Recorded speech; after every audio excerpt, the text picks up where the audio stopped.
ፍልፍሉ ወይም በረከት በስትሮክ ህመም ምክንያት በድንገት ጤናው በመታወኩ ወደ ሆስፒታል ገብቶ የሕክምና እያደረገ ይገኛል። ቤተሰቦቹ መልእክት አስተላለፉ። ባለቤቱም ያስተላለፈችው መልእክት አባይ ቲቪ የእንኳን አደረሳችሁ ስጦታ በረከተላቸው ለውድ ባለቤቱና ለልጆቹ። የባለቤቱ መልእክት ምንድነው? ይህ የጥበብ ሰው ሁልጊዜም እኛን ለማዝናናትና ፈገግታን ለመፍጠር ደከመኝ ሰለቸኝ ሳይል የሚሰራ ጠንካራ ባለሙያ መሆኑ ይታወቃል። ታዲያ ይህ ህመሙ መቼ ጀመረው? አሁንስ ያለበት ሁኔታ ምን ላይ ነው? ለኢትዮጵያ ህዝብ ምን አስተላለፈ? ሰላም ጤና ይስጥልን የቻናላችን ቤተሰቦች፣ ሁሌም እንደምንመኝላችሁ የሁላችሁም ሰላምና ፍቅር ይበዛላችሁ ዘንድ የዘወትር ምኞታችን ነው። ዛሬ እንግዲህ በጣም ለሁላችንም በጣም ትልቅ የኪነ ጥበብ ባለሙያ የሆነው ሁላችንም እንወደው ሁላችንም እናከብረው ፍልፍሉ ወይም ደግሞ በእውነት ስሙ በረከት ብለን የምንጠራው ቤተሰቦቹ ምን መልእክት አስተላለፉ? ውድና የተከበረችው ባለቤት ውስጥ ምን አስተላለፈች? ከኛስ ምን ይጠበቃል ሚለውን ነገር ይዘንላችሁ መተናል። ሁላችንም የሚያሳዝን ነገር ግን ደግሞ የሁላችንንም ጸሎትና ድጋፍ የሚፈልግ ወቅታዊ መረጃ ነው ይዘንላችሁ የመጣን። እንደተለመደው እንኳን ደህና መጣችሁ እያልን ከቪዲዮ ፍጻሜ ጋር አብራችሁ እንድትቆዩ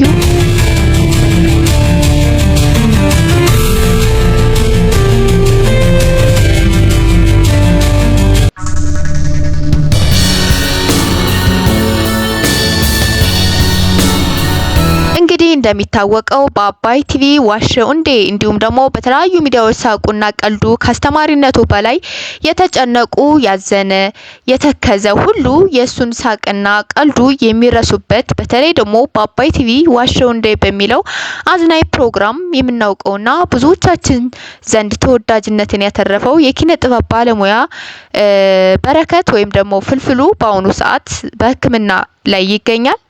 ይህ የጥበብ ሰው ሁልጊዜም እኛን ለማዝናናትና ፈገግታን ለመፍጠር ደከመኝ ሰለቸኝ ሳይል የሚሰራ ጠንካራ ባለሙያ መሆኑ ይታወቃል። አሁን ግን ካለበት የህመም አልጋ ሆኖ ለኢትዮጵያ ሕዝብ አንድ መልእክት አስተላልፏል። ይህ መልእክት ምንድነው ስንል የኢትዮጵያ ሕዝብ ይጸልይልኝ በማለት እያንዳንዳችንንም መልካም ምኞትና ጸሎት ጠይቋል። እንግዲህ ህመሙ የጀመረው በቀረጻ መሀል እንደነበር የዋሸው እንዴ ፕሮግራም እንዲሁም የአባይ ሰራተኞች በሙሉ አቅራቢዎች እንደተናገሩት በቀረጻው መሀል ነበር ያመመው። ቀረጻውም አቋርጠን እኛ ጨረስነው፣ እሱም አቋርጦ ወጣ። አልታወቀም ነበር። ትንሽም ሲያስመልሰውና መንቀሳቀስም አልቻለም ነበር። በግድ ነበር መቀመጫው ላይ ቁጭ እንዲል ያደረግነው ሲሉም ተናግረዋል። ህመሙ አልታወቀም ነበር። አንድ ወይም ሁለት ሆስፒታሎች እንደሄደ ራሱ ህመሙን አላወቀም ነበረ። አሁን ግን ከዚህ እንደመጣ ህመሙን አውቆ አሁን ወዳለበት ሆስፒታል ቸክ ያደርግ ተብሎ ደሙንም ወስደው የተመረመረው ሲሉም ገልጸዋል። ያው ከቤት ጀምሮ ነው አሞት የነበር ቅርብ እንለውም ትልቅ በዓል ስለሆነ ፕሮግራሙ ይተጓጎላል በማለት ብሎ አስቦ የመጣው እስከሚችለው ድረስ ታገለ። መጨረሻም ግን አልቻለም። አንድ ሁለት ሆስፒታል ሂዶ ህመሙ አልታወቀም። እዚህ ሆስፒታል መጥቶ ነው የህክምና ባለሙያዎች ተረባርበው ህመሙን አውቀውት እንዲተኛና ህክምናውን እንዲከታተል የተደረገው ሲሉም የዋሸው እንዴ ፕሮግራም አቅራቢዎች እንዲሁም ጓደኞቹ የስራ ባልደረቦቹ ተናግረዋል። ከራሱ አንደበትም እንደሰማነው ራሴን ያዞረኛል እናም ቁጭ ብዬ ምናምን አሳልፈዋለሁ ነው ስለ ነበር። እናም ህመሙን አላውቀውም ነበር። ከዚህ መጥቼ ነው ስትሮክ መሆኑን ያወቅኩት ሲልም ተናግሯል። አሁንም ቢሆን እጅግ ውብና ድንቅ የሆነው ቀልዱና ጨዋታው አይጠገብም። እንግዲህ የአባይ ቲቪ ሰራተኞቹም ሁላቸውም በጸሎት አስቡት ሲሉም ገልጸዋል። በረከት ወይም ደግሞ ፍልፍሉ ከሳቁና ከቀልዱ ጀርባ በጣም የዋህና ቁም ነገረኛ እንደሆነ እናውቃለን ሲሉ በኪነ ጥበብ ዓለም ውስጥ ትልቅ አስተዋጽኦ ነው ያደረገበት ሲሉም የኪነ ጥበብ አባት ነው የሆነና በተፈጥሮ ልዩ የሆነ ሰው ነው ሲሉም የጓደኞቹ ወይም የስራ ባልደረቦቹ የአባይ ቲቪ ሰራተኞች በሙሉ ተናግረዋል። እንግዲህ ከሳቁና ከቀልዱ ጀርባ ያለ እውነት ምንድነው ስንል እንግዲህ በጣም አሁን በረከት ወይም ደግሞ ፍልፍሉ ሁሌም ሳቅና ቀልዱ በዚህ የሚቀጥል ይመስልናል። ግን ደግሞ ከዛ ጀርባ ያለው እውነት ይሄንን ሁላችንም አናውቅም። ከዚህ ጀርባ ያለው እውነቱ ምንድነው ስንል እንግዲህ ከዚህ ጀርባ ያለው እውነት ምንድነው? በጣም ለሰዎች አዛኝ፣ ለሰዎች ሩሩህ፣ ለሰዎች ለተቸገረ ደራሽ፣ ሰው አዝኖ ተክዞ ሲያይ በጣም የሚያጽናና ውድና የተከበረ ወንድማችን አባታችን ነው በረከት ወይም ደግሞ ፍልፍሉ የምንለው። ይህን የሰማነው እንግዲህ ከአባይ ቲቪ ጋዜጠኞች፣ የአባይ ቲቪ ሰራተኞች ሁላቸውም ነው እንደዚህ ሲሉ የገለጹት ማለት ነው። እንግዲህ በኪነ ጥበብ ዓለም ውስጥ ደግሞ ትልቅ አስተዋጽኦ ያደረገበት የኪነ ጥበብ አባትና የሆነና በተፈጥሮ ደግሞ ልዩ የሆነ ሰው ነው ሲሉም ገልጸዋል። እውነት ነው። የኪነ ጥበብ ሰው ወይም ደግሞ አርት ማለት የአእምሮ ስራ ነው። የአእምሮን ስራ ደግሞ የሚሰራው ሰው ነው ምን ያክል ከባድ እንደሆነ የሚታወቀው ማለት ነው። የጉልበት ስራም ሆነ ማንም ሰው ምን ከየትም ተነስቶ ይሰራ አእምሮ ስራ ግን አስቦ አውጦ አውርዶ ይህ ነገር ይሳካል ሆይ የሚል ነገር ብዙ ነገር አለ። እያንዳንዳችን ሰውን ለማሳክ ሰውን ካለበት ዲፕሬሽን ኦር ስትረስ ለማውጣት ሁላችንም ያቅማችንን እንተጋለን። ግን ደግሞ በጣም ይሄ በተፈጥሮ የፍልፍሉ ወይም ደግሞ የበረከት የኪነ ጥበብ ባለሙያ የሆነው በረከት የሱን ግን የተሰጠው ልዩ ስጦታ አለው ማለት ነው። ሁላችንም የሱን ልንመስለው አንችልም። ሰውን ለማስቅ የፈለገ ነገር ብንደረድር እሱ አንድ ቃል በተናገራት ሁሉ በጣም የተጨነቀው የሚረሳበት ያዘነው የሚረጋጋበት በጣም ልዩ የሆነ ተሰጥቶ ነው ያለው በእውነት ማለት ነው። እንግዲህ የኪነ ጥበብ ባለሙያ ከሆኑት ወይም ደግሞ የዋሸው እንዴ ፕሮግራም አቅራቢ ከሆኑት ውስጥ እንደሰማ ነው ከነሱ ውጭ ደግሞ እኛም አይቶ መገመት አይቶ የዛውን ሰው ማንበብ አቅተንምና እንግዲህ በተፈጥሮ ልዩ ነው ሲሉም እንግዲህ ገልጸዋል።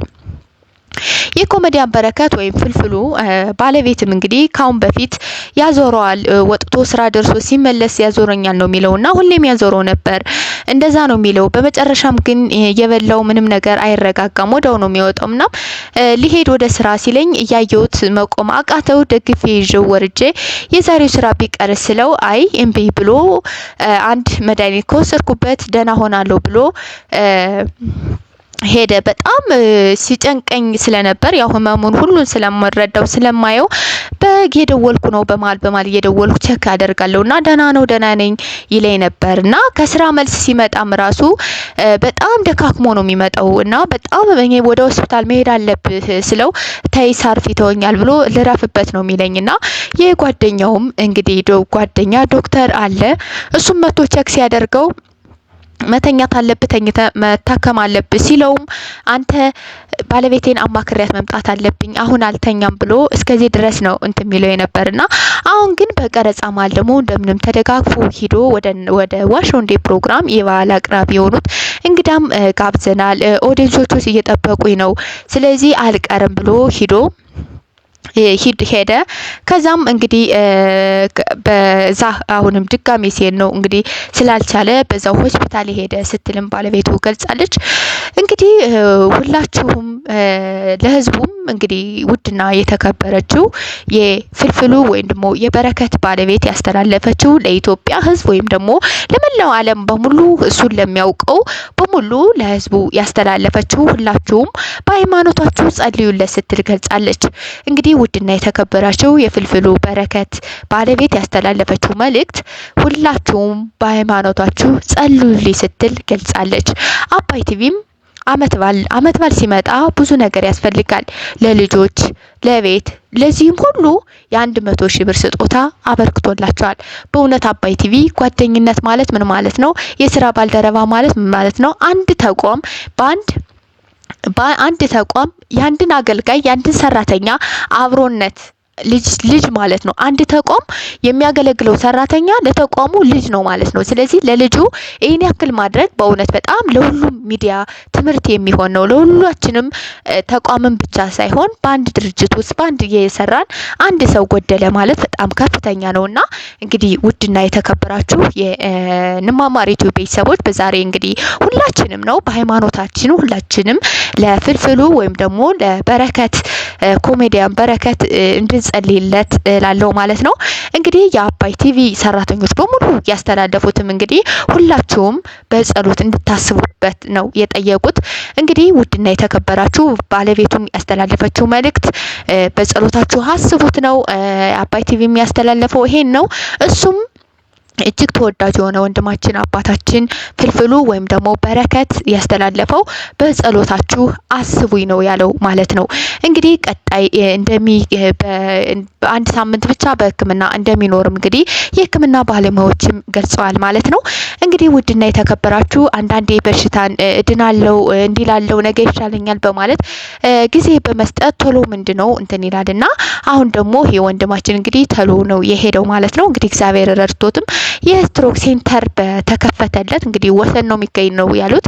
በዛ እንግዲህ ተከስቶ በጣም በጥሩ ደረጃ ላይ እንዳለ ነው የሰማ ነው። እንግዲህ ከህክምና ባለሙያዎችም እንግዲህ በጣም ደስ የሚልና ትልቅ የሆነ ነገር ደግሞ እኛ ሁላችንም እንደው እግዚአብሔር አምላክ ወይም ደግሞ የሁላችንም ፈጣሪ ምሕረቱን ሰጦት በድጋሚው ወደ ስራው ተመልሶ ሳቁን፣ ጨዋታውን፣ ቁም ነገሩን ጨብጠን የምናይበት ጊዜ ያምጣልን።